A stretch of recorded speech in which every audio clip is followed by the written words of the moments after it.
네, 안녕하십니까. 오늘 이 시간에는 밸런스 운동의 단계별 적용 및 티칭법이라는 주제로 강의를 하도록 하겠습니다. 우리가 이제 밸런스 하게 되면 쉽게 눈 감고 외발서기를 많이 생각을 하게 될 것입니다. 그러나 어떤 동작을 하든 우리가 신체의 중심을 잡는 것을 우리가 밸런스라고 얘기를 합니다. 신체의 중심은 코어에 있습니다.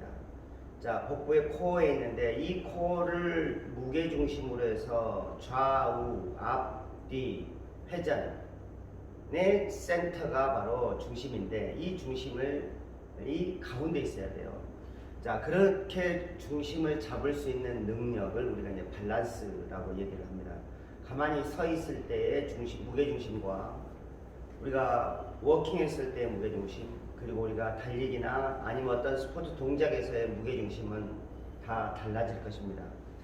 자, 예를 들어 이러한 무용수가 이런 포즈를 취할 때의 신체의 밸런스는 오른쪽에 위치를 하게 될 것이고, 자, 이와 같은 포즈를 취할 때는 무게중심이 좌측으로 이동하게 될 것입니다. 이렇듯이 어떤 동작을 취하느냐에 따라서 신체의 무게중심은 달라질 수 있다.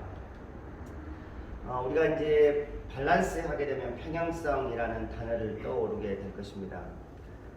우리가 이 평형성 측정에는 크게 동적 평형성과 정적 평형성으로 구분을 할 수가 있어요.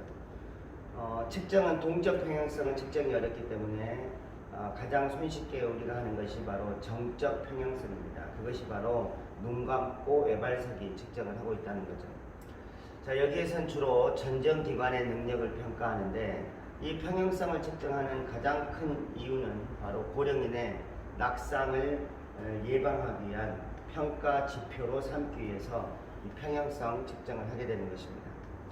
지금 눈 감고 외발서기를 하는 모습이 되겠고요. 자, 이 장면은 이 스키를 즐기는 장면이 되겠습니다. 지금 크로스 컨트리를 하고 있는데요. 자, 이 경우에도 역시 신체의 밸런스, 즉 평형 기능이 굉장히 중요하게 될 것입니다. 자, 그렇다면 우리가 신체의 균형 감각이라는 것은 무엇일까?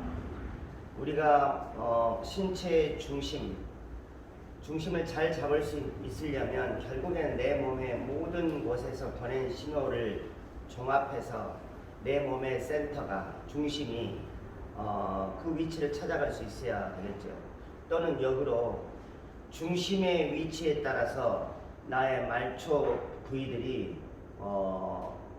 위치나 방향이 바뀌어야겠죠.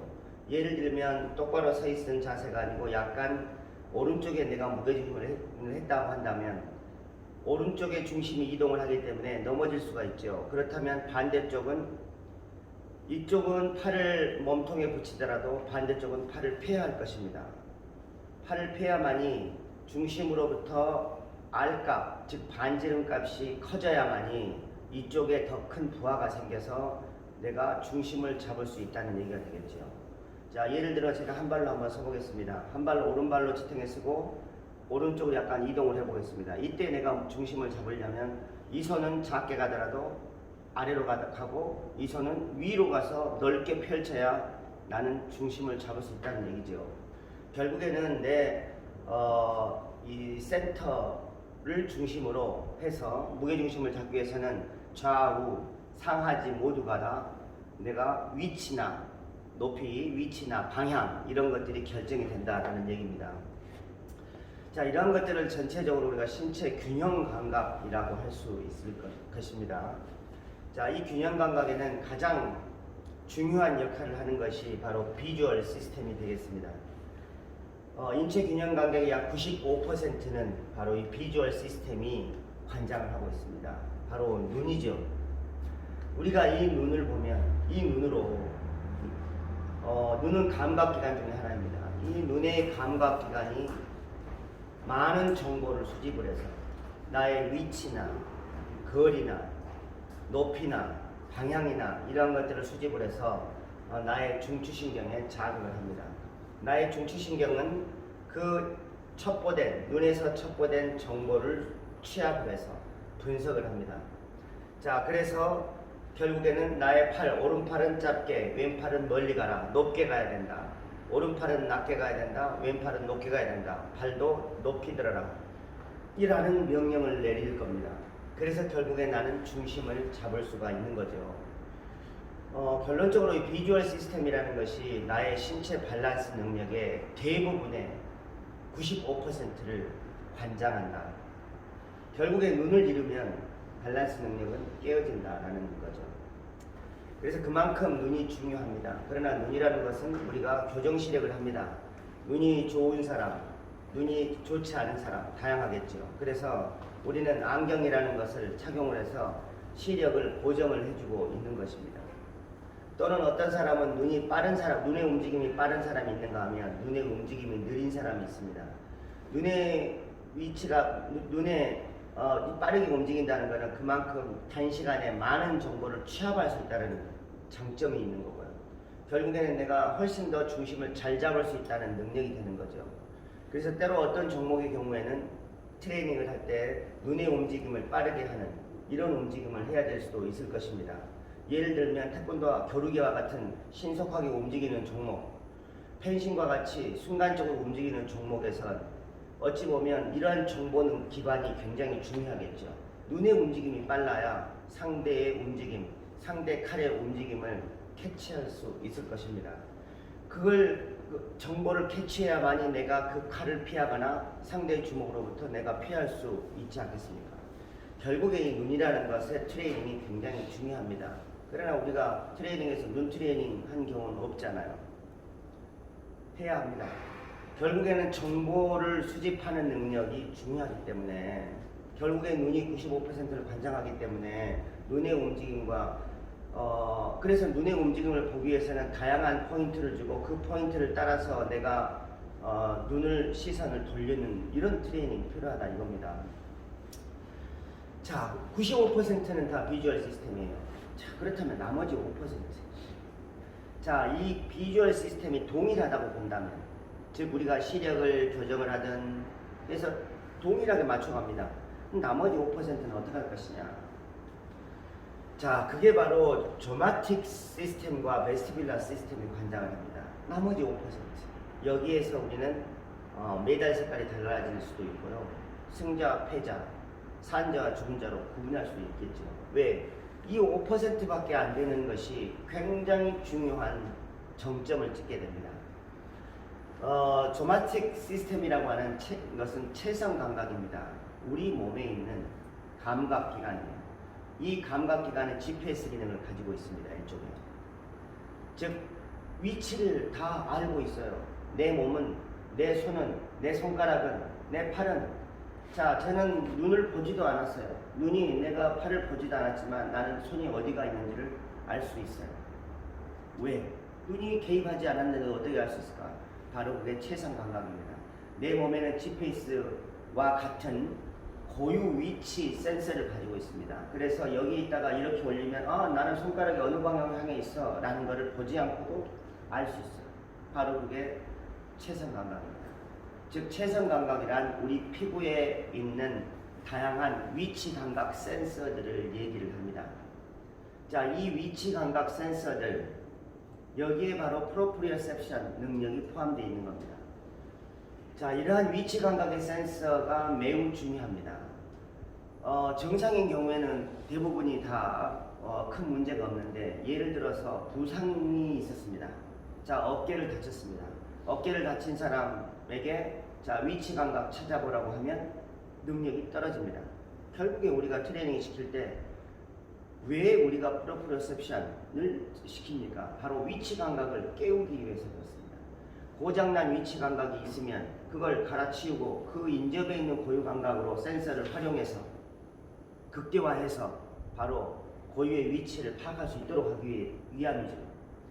결국에 이 조마틱 시스템이라고 하는 것은 내 몸에 있는, 피부에 있는 각종 센서들, 프로프리오셉션을 비롯한 파치니, 소치니 각종 소체 센서들을 활용한 감각기관을 바로 조마틱 센서라고 얘기를 합니다. 그래서 어찌 보면 근막 이완을 하는 것도 이 조마틱 센서를 활성화시키기 되지 않을까라고 생각을 합니다. 자, 또한 5% 중에 일부가 바로 베스티뷸라 시스템입니다. 베스티뷸라 시스템은 귀에 있는 달팽이관의 전정기관을 얘기합니다. 이 전정기관이라고 하는 것은 바로 균형 감각인 거죠. 눈에서 하지 못한 일종의 이런 거 있지 않습니까? 보지 않았는데 갑자기 뒤에서 날아오는 공을 나는 피할 수 있다. 결국에 그런 움직임이에요. 우리가 앞을 보지 못하는 분들이 중심을 잘 잡고 걸어갈 수 있는 이유는 95%가 없어도 나머지 5%, 그 중에서 베스티뷸라, 귀가 발달되는 겁니다. 귀를 통해서 위치, 방향, 내가 똑바로 가고 있는지, 내가 기울여서 가고 있지 않은지 이러한 것들을 확인할 수 있는 게 바로 베스티뷸라 시스템입니다. 그래서 이 베스티뷸라 시스템은 우리가 귀의 능력, 전정기관의 능력을 보는 거다. 우리가 일반적으로 평형성 검사를 할 때 눈 감고 외발소리를 하는 겁니다. 비주얼 차단하고 나머지 5%를 보는 겁니다.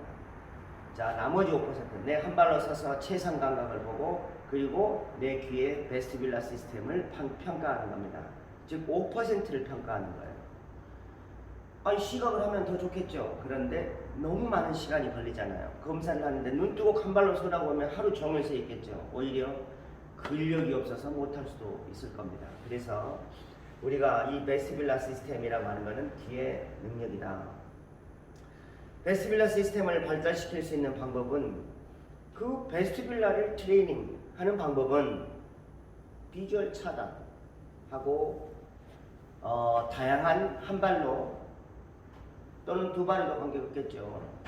다양한 평평한 곳이 아닌 좀 울퉁불퉁한 곳에서 중심을 잡는 훈련, 이러한 것들을 하신다면 베스티뷸라 시스템을 좋게 할 수 있을 것입니다. 자, 지금 이 어부는 물고기를 잡기 위해서 배를 타고 가고 있습니다. 자, 한 발로 지탱을 하고 있습니다. 한 발로 지탱을 하고 있고, 자, 오른손에는 고기를 잡는 도구를 들고 있고, 왼손에는 그물을 잡고 있습니다. 자, 그물을 잡고 있는데 이 그물을 보시면 팽팽하게 되어 있는 것으로 봐서 이 그물에는 반드시 물고기들이 많이 잡혀 있을 것입니다.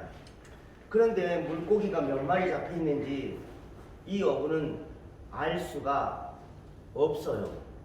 보이지 않기 때문에요. 10마리가 잡혔는지 100마리가 잡혔는지 모르는 상황에서 지금 힘의 균형을 유지하고 있습니다. 중심을 잡기 위해서 지금 반대쪽에 그물망을 쥐었습니다. 즉 무게가 있는 웨이트가 있는 것을 들었습니다. 낮게 들면 힘의 균형이 맞지 않기 때문에 이 어부는 이 어망을 높이 들어 올렸습니다. 높이 들어 올려서 중력에 의한 힘을 더 지탱을 하겠다라는 의도겠죠.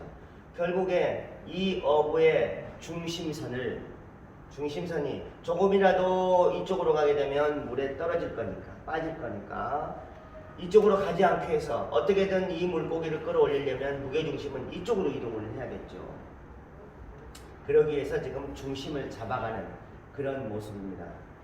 즉 여기에서는 시각 비주얼과 조마틱과 베스티뷸라 시스템이 총동원돼서 지금 이 물고기를 잡기 위한 사투를 벌이고 있는 것을 알 수가 있습니다. 자, 우리 고양이는 굉장히 날렵하죠. 고양이는 굉장히 날렵하고 중심을 매우 잘 잡는 동물 중에 하나입니다. 고양이를 자세히 보시면 고양이의 귀는 항상 내려오는 것보다는 쫑긋하고 올라가 있는 경우가 많습니다. 어찌 보면 경계를 하고 있을지도 모르죠. 주변의 상황에 경계를 하고 있을지도 모릅니다. 언제 도망가야 되기 때문에, 도망갈지 모르기 때문에 그 상황을 유시하게 눈으로 지켜보면서 귀를 쫑긋 세우고 있을 겁니다. 자, 이 고양이의 발달된 곳은 여러 기관이 있겠지만 이 귀의 능력이 탁월하기 때문에 결국에 넘어짐 없이 높은 곳에서 낮은 곳으로 떨어지거나 다양한 각도로 뛰거나 할 때 이런 능력들을 활용할 수 있을 것입니다. 역시 이 그림을 제가 올린 것은 귀의 능력이 그만큼 베스티뷸라 시스템이 중요하다 라는 말씀을 드리고 싶었습니다. 자, 우리가 밸런스 재활 왜 실시하는가? 자, 가장 기본적인 거는 낙상을 막기 위해서 하는 거예요. 넘어지는 걸 막기 위해서. 자, 두 번째는 편안한 동적 움직임을 위해서. 인간의 일상생활을 하려면 우리가 움직여야 되잖아요. 뭐 화장실도 가고 뭐 학교도 가고 직장도 가고 다양한 움직임을 하게 되는데, 그러려면 결국에는 밸런스가 없으면 학교도 못 가는 거예요. 화장실도 못 가는 거예요. 밸런스를 잃으면. 우리가 인간의 기본 욕구를 충족시키기 위해서는 아무것도 아닌 것 같았지만 이 밸런스라는 것은 매우 중요한 체력 요소 중에 하나인 겁니다. 밸런스가 없으면 우리 인간은 살 수가 없는 거예요. 밸런스를 생각해 본 적도 없으시잖아요. 그러나 밸런스가 없어졌다고 보세요. 그러면 여러분들은 한시라도 살기 힘들 겁니다. 자, 그 정도로 이 밸런스는 매우 중요하다. 밸런스를 그러면 우리가 트레이닝을 시키려면 어떻게 해야 되느냐? 밸런스는 스테이블한 면에서부터 시작을 합니다. 딱딱하고 고정된 면에서 시작을 해서 점차적으로 언스테이블한 곳으로 이동을 하겠죠. 자, 언스테이블한 서피스로 이동을 할 때는 자유도가 작은 밸런스에서 자유도가 큰 밸런스로 이동을 합니다. 자유도라고 하는 것은 움직이는 것이 좌우로 움직이는 자유도, 앞뒤 움직이는 자유도, 다양하게 자유도는 있을 수 있어요. 우리가 평면이 아닌 공간에서의 움직임이기 때문에 내가 어떻게 움직이느냐, 움직이는 면이 많아지면 많아질수록 자유도가 많아지면 많아질수록 훨씬 밸런스 잡기는 어렵다. 그래서 자유도가 작은 거에서 많은 걸로 가는 거예요. 우리가 중심을 잡을 때 좌우 중심을 잡는 것이 먼저여야 하고, 이게 돼야 멀티로 가는 거예요. 자, 멀티 밸런스로. 자, 그 다음에 또 하나가 불안정 정도가 작은 움직임에서 큰 움직임으로 갑니다. 즉, 딱딱한 곳에서 시작을 해서 약간 울퉁불퉁한 곳으로, 완전히 울퉁불퉁한 곳으로, 이렇게 불안정 정도가 작은 것에 큰 움직임으로 가라. 또 하나가 내부 통제 가능한 것에서 그 다음에 외부 변수 제공한 것으로 가야 돼요. 내부 통제가 가능하다는 것은 내 스스로 밸런스를 잡을 수 있는 능력, 내 스스로 통제할 수 있는 능력을 먼저 하고, 그 다음에는 외부 변수예요. 즉 공을 주고받아요. 튜빙을 서로 해서 잡아당겨요. 이거 외부 변수예요. 공을 던지는데 똑같이 던지지 않겠죠. 때로는 이쪽으로, 때로는 이쪽으로. 이게 변수인 겁니다. 이러한 변수들. 그래서 자기 스스로 볼 없이 혼자서 하는 내부 밸런스와 공을 주고받고 하는 외부 변수, 이렇게 진도를 진행을 하시면 도움이 되실 것 같습니다. 자, 이제 지금 밸런스 동작을 한번 보도록 하겠습니다. 자, 지금 이제 좌우 체중 이동을 하면 산발로 서는 연습을 하는 거예요.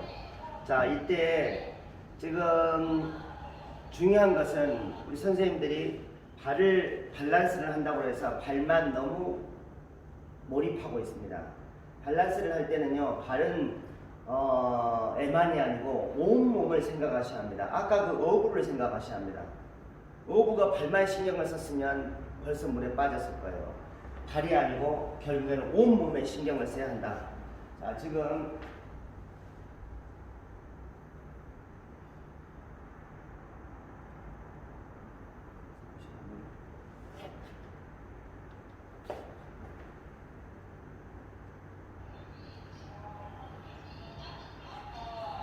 자, 보시면 한 발로 섰습니다. 자, 지금 사람 중심으로 촬영을 했어야 되는데, 자, 한 발로 섰어요.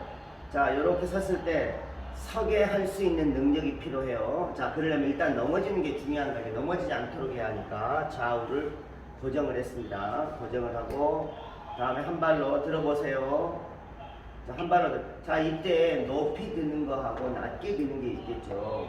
역시 이것도 만약에 이렇게 중심 잡기가 어렵다면 발을 가볍게 지면에서 뗄 정도만 먼저 하셔야 해요. 그러면서 점차적으로 발의 높이가 올라가야 해요. 이 또한 하나의 변수인 겁니다. 지금 서 있기가 어려운 사람에게 발을 높이 드는 것 또한 이제 난이도가 좀 있다고 판단하는 거예요. 그 다음에 이제 수술한 환자의 경우에는 근육이 많이 없기 때문에 역시 이것 또한 고려를 해서 진행을 하시면 될 것 같습니다. 자, 그 다음에 또 역시 마찬가지 그림입니다. 자, 중심을 잡는데 이때 이제 양손이 어깨가 힘이 들어가지 않도록 해야 합니다. 힘이 너무 많이 들어가 있는 것 또한 밸런스를 잡는데 왜 내 몸이 긴장을 해서 여기에 힘이 들어가면 다리에 다리에 가야 할 신경이 분산되는 거예요. 그래서 이것도 이렇고요. 그 다음에 자, 이 동영상 자, 한 발로 그렇습니다. 자, 이때 중요한 것은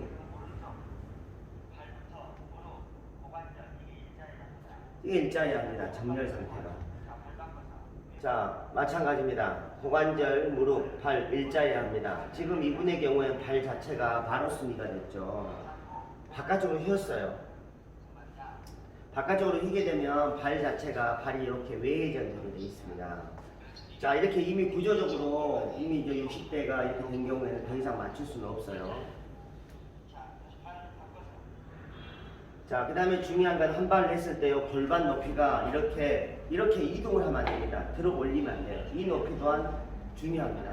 올리지 않고 이렇게, 이거는 움직이지 않도록 꼭 지도를 해야겠습니다. 자, 그래서 다음에 이제 프로프로셉션 오브 카이네틱 체인인데요. 우리가 똑바로 서서 이렇게 무릎을 펴서 한 발을 잡는 게 있지만 무릎을 구부려서 할 수가 있습니다. 똑바로 섰을 때는 발목과 무릎과 고관절 세 개의 관절에 프로프로셉션이 개입을 한다면 무릎을 꿇게 되면 발목과 무릎에서 거의 대부분 프로프로셉션이 개입을 합니다. 고관절에 개입하지 않는다는 얘기예요. 그러니까 중심을 잡는데 세 개의 관절이 개입하는 것과 두 개의 관절이 개입하는 것, 두 개의 관절이 개입하는 게 훨씬 더 강도가 셉니다.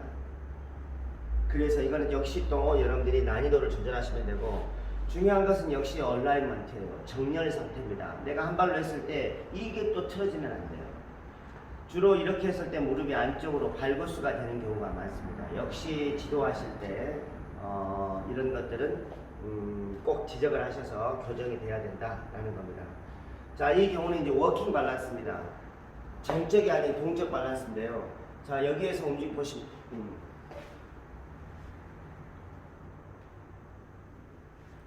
자, 다시 자, 보세요. 자, 보행을 하고 있습니다. 아까 우리 정적과는 다릅니다. 자, 그렇게 보행을 하게 되면 좌우, 자, 그 다음에 앞뒤. 자, 이분은 양쪽 무릎에 인공관절 수술하신 분이네요. 자, 앞뒤, 다음에 좌우. 자, 측면에서 봤을 때 지금 왼쪽 오른쪽 발 디딜 때 움직이죠. 이게 변이가 좀 있습니다. 자, 여기에서는 자유도가 8개입니다. 즉 좌우, 전후, 좌우, 상하, 회전 이라는 8개의 자유도를 가지고 있어요. 자, 이때 중요한 것은 팔을 이용을 해야 합니다. 오른쪽 팔은 이용을 하지만 왼쪽 팔은 이용하지 못하고 있죠. 역시 이것도 밸런스에 활용할 도구임에도 불구하고 이 환자의 경우에는 사용하지 못하고 있는 거예요. 이 팔을 자연스럽게 흔들어야 합니다. 흔들지 않으면 어떻게 되느냐? 이렇게 하게 됩니다. 결국에 내 밸런스 능력을 깨뜨리는 거예요. 그래서 지도할 때 이 또한 교정을 해야 하고, 워킹 밸런스를 위한 티칭 포인트는 뭐냐? 앞뒤 체중 이동 연습 후에 실시를 해야 합니다. 자, 앞뒤 체중 이동을 연습한 후에, 우리가 이 연습을 할 때 중요한 건 이게 무릎을 구부려야 된다는 거예요. 뒤에 무릎을 펴면 어떻게 됩니까? 이렇게 돼요. 이렇게 되면 골반이 움직여요. 상하로. 즉 상하 움직임이 있으면 밸런스는 실패입니다. 이렇게 올라가면 안 된다. 무릎을 펴면 올라가잖아요. 그래서 우리가 제자리에서 워킹할 때 앞뒤로 할 때 이렇게 구부리잖아요. 걷는 거는 이거의 연속선상입니다. 이걸 연결하면 워킹이 되는 거예요. 자, 그래서 앞뒤 체중 이동 연습 후에 실시하고 하지 정렬 상태를 확인해야 합니다. 그리고 이때 허리에 손을 받쳐서 약간 푸시를 해서 같이 하면 도움이 됩니다. 왜? 자, 이분들의 경우에는 앞으로 좀 나가야 되는데 근력도 없을 뿐더러 이게 이동하는 게 두려움이에요. 팔을 넣지 못하죠. 그때 허리를 받쳐서 가볍게 푸시를 하면서 이동을 해주시면 보행의 속도도 빨라집니다. 보행의 속도가 빨라진다는 건 안정성이 담보된다는 얘기예요. 안정성이 없는데 어떻게 보행 속도가 빨라지겠습니까? 그 다음에 동반 워킹 및 낙상이 유예라. 같이 보행을 해야 합니다. 여기 서서 갔다 오세요. 이거는 이미 이 사람이 넘어지지 않는다라는 전제 조건은 있을 때. 그렇지 않으면 같이 이동을 해야 한다. 한 손은 손을 잡고 한 손은 허리를 할 수도 있고 손 안 잡아도 되겠다라는 판단이 들면 허리만 받쳐서 같이 이동을 하시면 돼요. 그리고 항상 하면서 약간의 힘들기가 있다 그러면 벤치에 앉아서 약간의 휴식을 해주시면 도움이 되실 것 같습니다. 자, 이 환자의 경우는 가만히 보면 어떻습니까? 벌써 골반이 이렇게 틀어져 있죠. 골반이 이렇게 틀어졌다는 것은 오른쪽 발이 내려왔다는 것은 우측에 문제가 있다는 겁니다. 지지가 약하다는 얘기잖아요. 쉽게 얘기하면. 그러면 분명히 그 다음에 무릎이 굽혀져 있고 발이 보시면 외회전돼 있어요. 결국에 여기는 이분은 고관절에 손상이 의심이 된다. 수술을 했거나 골절 수술을 했거나 여기 고관절 수술을 했거나 뭔가 했기 때문에 발이 돌아가 있다는 거예요. 자, 그래서 특히나 이해되면 발이 외전돼서 돌아갑니다. 발이 바깥으로 걸어서 돌아가. 이건 고관절인 거예요. 자, 그래서 이제 이런 경우에 어떻게 해야 되느냐? 일단 스탠딩이 우선이다. 똑바로 서게 하는 게 중요한 거예요. 서야 걷죠. 다음에 양발 지지 상태를 확인해야 한다. 그 다음에 불안정 시 교정이 우선이다. 무릎이 펴지지 않았어요. 그러면 무릎을 펴게 해야 해요. 즉 재활 시간이 1시간이다. 그러면 거기 무릎을 펴는 데 많은 시간을 투자하고 나머지 시간을 워킹으로 가는 거예요. 자, 그렇게 시간을 활용하시면 좋겠습니다. 자, 지금 이 경우 자 보시면 보행을 한번 보도록 하겠습니다.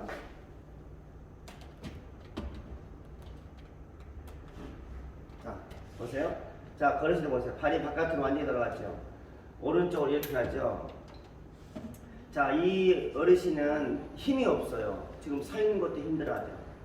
몇 발자국 가지 않고 벌써 아이고 허리도 아파. 특징이 뭐냐? 이렇게 불편하신 수술하신 분들은 고관절 수술했음에도 불구하고 허리도 아파. 여기저기 다 아픈 거예요. 그러니까 무릎 인공관절 수술한 분들에게 허리 매뉴얼을 해주는 거는 당연한 겁니다. 왜? 무릎 인공관절 수술할 정도면 고관절 허리 멀쩡하겠습니까? 당연히 많이 안 좋은 거예요. 그래서 같이 해주셔야 한다라는 얘기입니다. 자, 이분은 근력마저 없기 때문에 이렇게 몇 발자국 걷는 게 힘든 거예요. 쉬었다 갔다. 지금 제가 안 잡고 자신있게 카메라 들고 이렇게 찍는 거는 이분은 넘어지지 않는다라는 전제 조건이 저한테 판단이 있었던 거예요. 그렇지 않았으면 제가 이렇게 불안한 노인을 놓고 카메라 찍었겠습니까? 안 넘어질 요령이, 왜 이분은 그 전에도 수술 전에도 이미 이렇게 워킹 패턴을 했던 거예요. 그렇게 살다가 무릎에 아파서 고관절이 아파서 수술을 하신 거예요. 그래서 그렇습니다. 자, 언스테이블 밸런스의 자, 스테이블 밸런스가 있고 언스테이블이 있다면 언스테이블의 1단계는 이렇게 매트에서 한 발로 중심 잡는 겁니다. 얼라이먼트. 자, 우리 친구는 발을 여기다 갖다 댔죠. 발을 떼야 합니다. 발을 떼야 하고. 자, 여기는 이제 여기 또 스테빌라이제 같아야 합니다. 제가 약간 측면에 찍었는데 정면을 봐야 되고. 자, 그 다음에 이제 2단계는 이렇게 외부의 변수를 동원하는 겁니다. 고무줄을 잡거나 볼을 주고받거나 하면서 밸런스를 가는 거. 자, 그 다음에 이렇게 멀티 디렉셔널 보드입니다. 양방향이 아닌 다방향에서 할 수 있도록 밸런스 잡는 거. 그 다음에 여기에서 트램폴린에서 가볍게 점프하고 착지하면서 밸런스를 잡는 거. 자, 이런 게 도움이 되겠고, 밸런스를 잡기 위해서 밸런스만 하면 것보다는 코어를 반드시 같이 해야 합니다. 왜? 중심을 잡기 위해서 오른쪽에 물고기 어망을 끌어당기기 위해서 왼쪽에 들었지 않습니까? 결국에는 동적 밸런스는 코어예요. 동적 밸런스는 코어가 없으면 동적 밸런스는 없는 겁니다. 어부가 도구를 여기 들고 어망을 여기 들고 중심을 잡는데 결국에 이거는 이 전달은 누가 했겠어요? 코어가 있었기 때문에 가능했겠죠. 그래서 밸런스 운동을 할 때는 반드시 같이 병행해야 되는 게 코어 트레이닝입니다. 코어 트레이닝도 다양하게 움직임을 할 수가 있고 난이도를 굉장히 조절할 수가 있죠. 그래서 그런 것들은 여러분들이 고민 좀 하셔서 이렇게 누워서 한 달이 되는데 골반이 떨어진다? 잘못된 거죠. 이게 너무 쉽다 그러면 짐볼을 놓고 짐볼을 이용해서 끌어당기면서 할 수 있겠죠. 난이도를 조정할 수 있다 이겁니다. 자, 이렇게 브릿지를 했습니다. 브릿지를 하는데 그냥 브릿지를 하는 게 아니고, 예를 들어 여기에서 배에다 뭔가 하나 올려서 브릿지를 한다거나, 아니면 브릿지를 한 상황에서 여기에 튜빙을 걸어서 튜브를 잡아 당기고 버티게 만든다거나, 아니면은 자 이렇게 하게 해놓고 이쪽에서 밀어주면서 버티게 한다거나, 다양한 방법으로 자유도를 줄 수 있어요. 변수를 줄 수 있다 이겁니다.